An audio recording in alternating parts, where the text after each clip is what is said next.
ቢስሚላሂ ራህማኒ ራሂም እጅግ በጣም አዛኝና በጣም ሩህሩህ በሆነው በአንድ አላህ ስም እንጀምራለን። አሰላሙ አለይኩም ወራህመቱላሂ ወበረካቱሁ። የተከበራችሁና የተወደዳችሁ የአልቁድስ ዩቲዩብ ቻናል ቤተሰብ አባላትና ታዳሚያን፣ አልቁድስ ዩቲዩብ ከሚያቀርባቸው የተለያዩ መደበኛ ፕሮግራሞች በዛሬው ከታሪክ አምድ ፕሮግራም የሐዲስ ሊቃውንት አለቃ በመባል ስለሚታወቀው የታላቁ ሐዲስ ዘጋቢ የኢማም ቡኻሪን ህይወት ታሪክ ይዤላችሁ ቀርቤያለሁ። ታሪኩም እንደሚከተለው ይቀርባል። ታሪኩን ማቀርብላችሁ ወንድማችሁ ከአብ እስማኤል ነኝ። መልካም ቆይታ።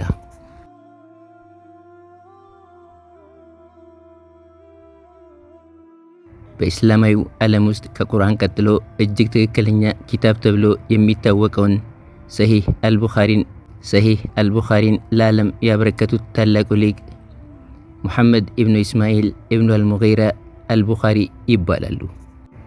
ታሪካቸው የሚጀምረው ከልጅነት ተአምር እስከ ዘላለማዊ ዕውቀት ድረስ የተዘረጋ ድንቅ ጉዞ ነው።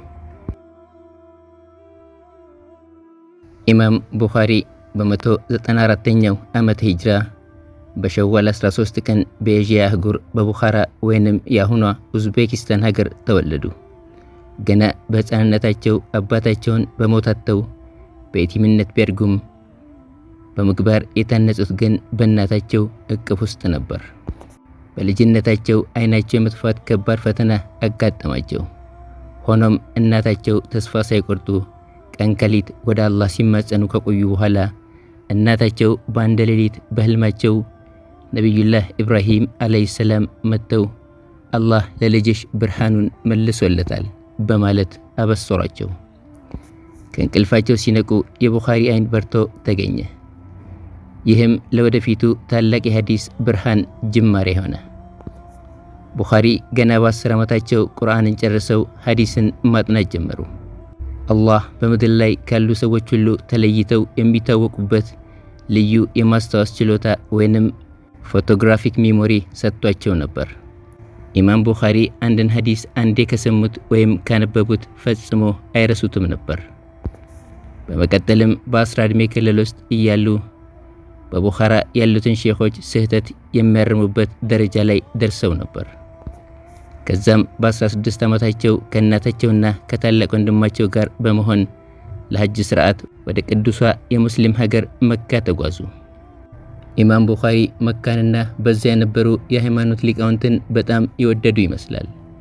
ምክንያቱም እናታቸውና ወንድማቸውን ካሰናበቱ በኋላ እዚያው መካ ከተማ ቀሩ። በመካ 2 ዓመታትን ካሳለፉ በኋላ ወደ መዲና ተጓዙ። መካና መዲናን በሚያጠቃልለው በሂጃዝ ግዛት 6 ዓመታትን ካሳለፉ በኋላ ወደ በስራ፣ ኩፋና ሶሪያ መሩ። ኢማም ቡኻሪ ከ600 ሺህ በላይ ሐዲሶችን አጥንተዋል። ከነዚህም ሁሉ ሐዲሶች መሃል እጅግ ትክክለኛ የሆኑትን ብቻ ለይተው ኪታብ ለመጻፍ የተነሱት በመምህራቸው በኢስሐቅ ቢን ራህዋ ጥቆማ ነው። ኢማም ቡኻሪ ይህን ኪታብ ጽፎ ለመጨረስ ድፍን 16 ዓመት ፈጅቶባቸዋል። ኪታቡን ሲጽፉ የነበራቸው መንፈሳዊ ጥንቃቄ እጅግ የሚገርም ነበር። አንድን ሐዲስ በኪታባቸው ውስጥ ከመጻፋቸው በፊት ገላቸውን ይታጠባሉ፣ 2 ረካ ሰላት ይሰግዳሉ። ከዚያም ሐዲሱ ከነቢዩ ሰለላሁ ዐለይሂ ወሰለም መነገሩን በጽኑ ካረጋገጡ በኋላ ብቻ በኪታባቸው ላይ ያሰፍራሉ። የሐዲሶች ስብስብ የተጀመረው በመካ ሲሆን የምዕራፎቹ ርዕሶች የተዘጋጁት ደግሞ በመዲና ውስጥ በነቢዩ ሙሐመድ ሰለላሁ ዐለይሂ ወሰለም የተከበረው ረውዳ ሙባረክ አጠገብ ተቀምጠው ነበር። የተለያዩ ምንጮች እንደሚያመለክቱት እርሳቸው ከ1000 እስከ 1080 ከሚሆኑ የሐዲስ ሊቃውንት ሐዲሶችን መዝግበዋል።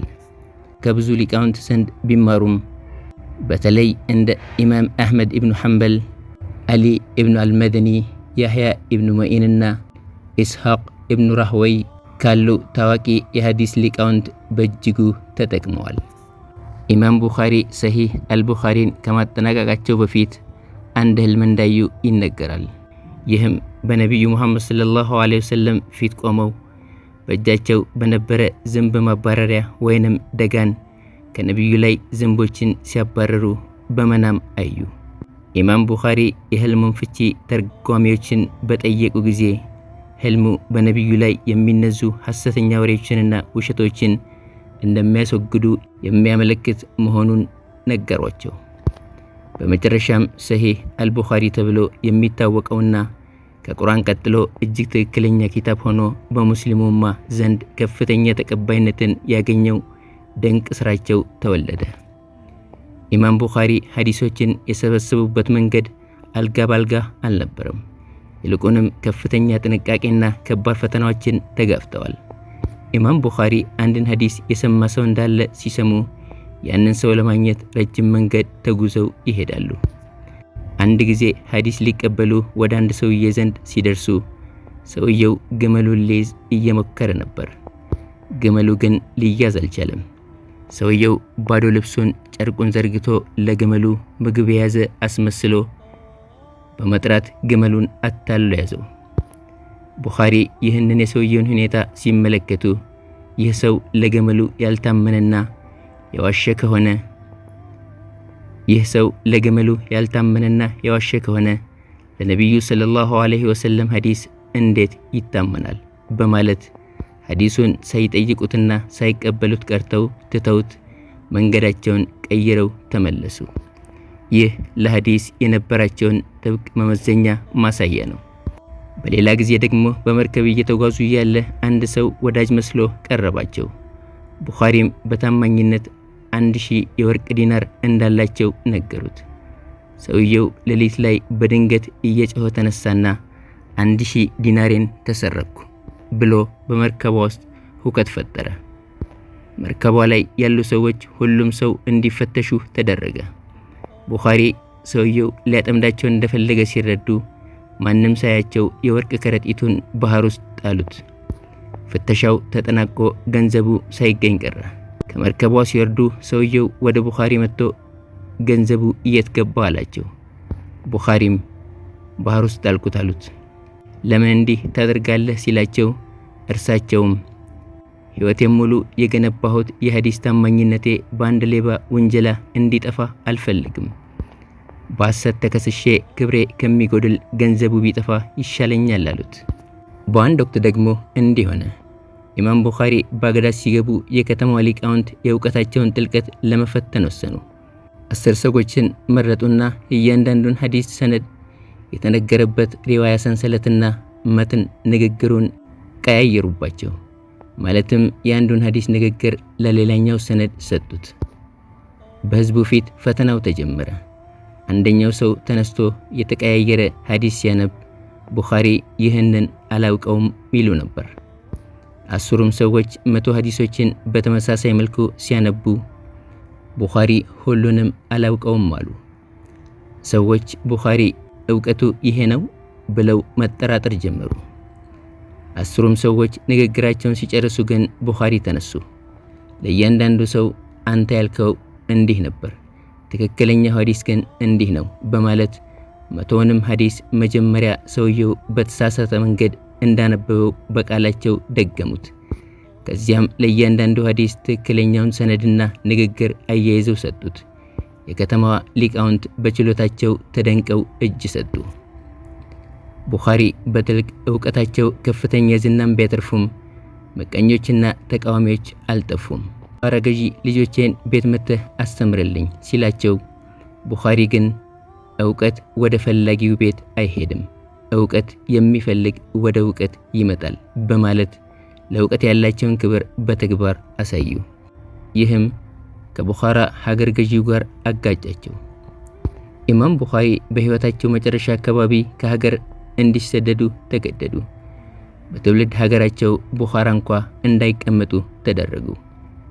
በዚያ ጭንቅ ወቅት ጌታዬ ሆይ ምድር ጠበበችኝ፣ ወደ አንተ ውሰደኝ በማለት ዱዓ አደረጉ። በመጨረሻም ኢማም ቡኻሪ በሂጅራ አቆጣጠር በ256ኛው ዓመተ ሂጅራ በ870 ግሪጎሪያን አቆጣጠር በ62 ዓመታቸው ሰመርቀንድ አቅራቢያ በምትገኝ ኻርታንክ የተባለች መንደር ውስጥ በኢድ ሌሊት አረፉ። ሲቀበሩ ከቀብራቸው ውስጥ እጅግ ደስ የሚል መዓዛ፣ የሚስክ ሽታ ከቀብራቸው ይወጣ እንደነበር ለብዙ ቀናት ሳይጠፋ እንደቆየ በታሪክ ተመዝግቧል። አላህ መልካም ስራቸውን ይውደድላቸው። ለዛሬ ያሰናዳነው የኢማም ቡኻሪ ህይወት ታሪክ ይህን ይመስላል። የዛሬን በዚህ ያበቃን። በሌላ ፕሮግራም እስክንገናኝ የአላህ ሰላምና እዝነት በውዱ ነቢያችን ሙሐመድ ሰለላሁ ዐለይሂ ወሰለም የአላህ መልእክተኛ በቤተሰቦቻቸውና ቀና ጎዳናቸውን በተከተሉ የዓለም ሙስሊሞች ላይ ይሁን። እኛም የአላህ ሰላምና እዝነት ዘውትር እንዳይለየን እየተመኘው በዚሁ እሰናበታችኋለሁ። ወሰላሙ ዐለይኩም ወራህመቱላሂ ወበረካቱሁ።